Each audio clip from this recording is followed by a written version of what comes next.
શું રજૂઆત? ખાસ કરીને ગુજરાતમાં ભારતીય જનતા પાર્ટીની સરકાર દ્વારા દિવસે ને દિવસે શિક્ષણ મોંઘું કરવાનું કારસ્તાન થઈ રહ્યું છે, જેમાં તાજેતરમાં જે GMERS એટલે કે Gujarat medical education research society કે જે મેડિકલ સંસ્થાઓ છે એમાં ગરીબ અને મધ્યમ વર્ગના વિદ્યાર્થીઓ જે ડોક્ટર બનવાનું સપનું છે એ આજે ક્યાંક રોડ ઉપર રઝળતું હોય એવું લાગી રહ્યું છે.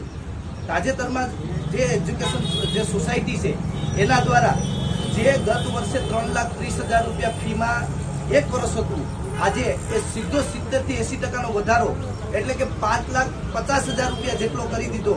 મેનેજમેન્ટ કોટામાં જે 5,50,000 હતો એને બદલે ડાયરેક્ટ 17 લાખ રૂપિયા જેટલો ફી વધારો કરી અને ક્યાંક ને ક્યાંક ગરીબ અને મધ્યમ વર્ગના વિદ્યાર્થીઓ અને વાલીઓ કે જે એ સંસ્થામાં જઈ અને પોતાના દીકરાઓને ડોક્ટર બનાવી શકતા હતા, આજે એ સપનું અધૂરું હોય એવું અધૂરું રહેતું હોય એવું લાગી રહ્યું છે.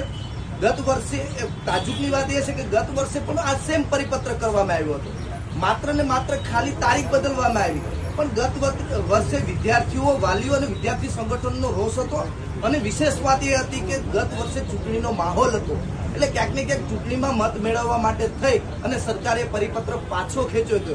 ત્યારે ફરીથી આ પરિપત્ર કરી અને ક્યાંક ને ક્યાંક ગરીબ અને મધ્યમ વર્ગના જે વિદ્યાર્થીઓ છે એનું ડોક્ટર બનવાનું સપનું એ તોડવાનું કામ આ ભારતીય જનતા પાર્ટીની સરકાર કરી રહી છે.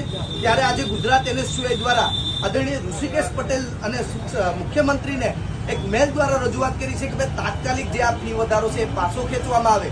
બાકી આવનારા દિવસોમાં ગુજરાત NSUI ઉગ્રથી ઉગ્ર આંદોલન કરશે અને વિદ્યાર્થીઓ અને વાલીઓ માટે રોડ ઉપર ઉતરવું પડે, જે આંદોલન કરવું પડે, પણ ફી પાછી ખેંચાવીને જ ગુજરાત NSUI જંપશે. રેડી.